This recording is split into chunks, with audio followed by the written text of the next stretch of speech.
everyone, my name is Angelica and welcome back to the Skag Den. As you can tell from our video here that my husband is using a router to map out where we want to put our PEX tubing for our radiant flooring. Basically we had previously mapped this out by using some rope to decide where we wanted it, and then we used a pot to make the curves that we wanted. But you can tell that it's just going through the wood nice and easy. I will link the router that we're using down in the description below for you guys.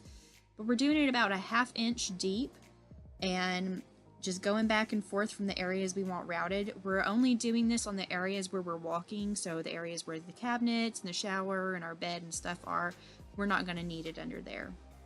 Well, we actually are doing it underneath our bed.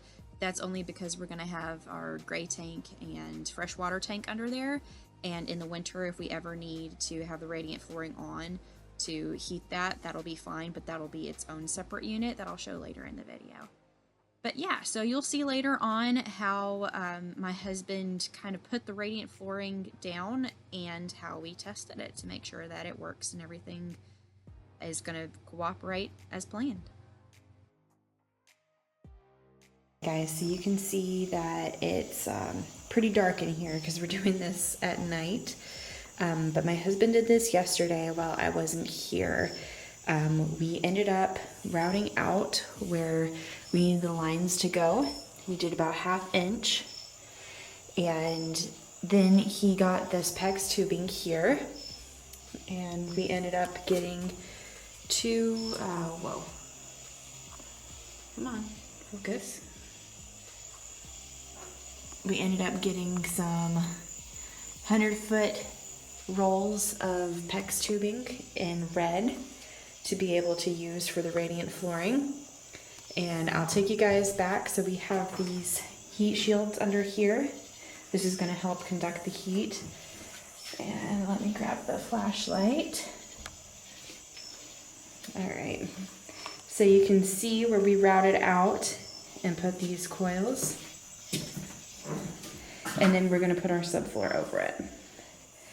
Our water heater, or our wood stove, is going to be right here, and we're going to have it link up to that.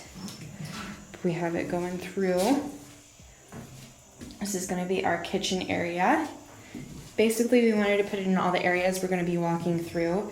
Our shower is going to be right here, so there was no need for it there. And in the back here, we don't have it out just yet, but you can see spots where we had it routed. And unfortunately, whenever they did the insulation, they didn't bring it up as high as possible. So there are some spots that are a little bit lower than what I would have hoped for whenever we had the professional insulators come out here. But anyways, we have these little heat shields. And then maybe tomorrow, we will show you guys how we run the PEX tubing. But so far, this is what we have. Pretty neat. So we put our PEX down on the floor. I just want to make sure that there's no chafes or anything, no big leaks before we put our subfloor down.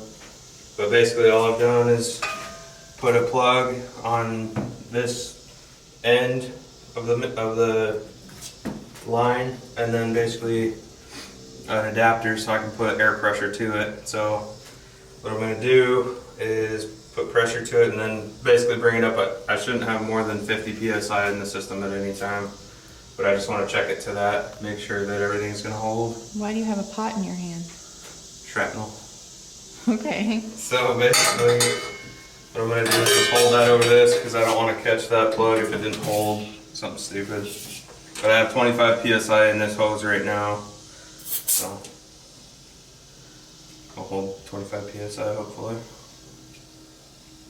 Doesn't seem like it did anything, but alright.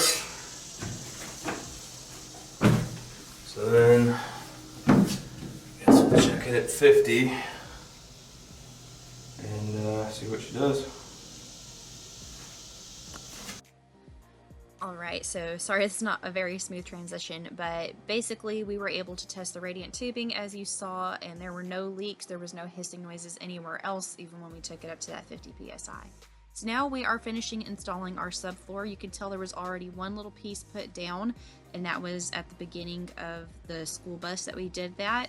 And that was mostly just to see how exactly we were going to go about doing the rest of it.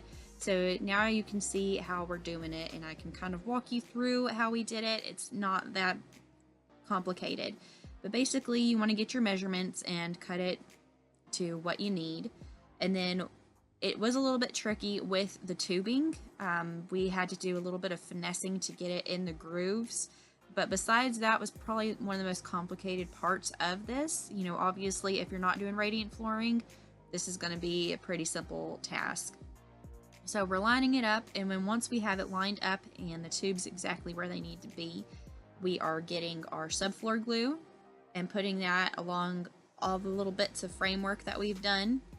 And then we're going to be laying the subfloor flat and then screwing it down. And we had, especially with the tubing, we went through and marked and made sure to measure out exactly where those pipes are, because we did not obviously want to screw into those. So we marked exactly where the framework was done, how far out the actual pipes were, all that good stuff, because we wanted to make sure that we didn't accidentally drill any holes through there.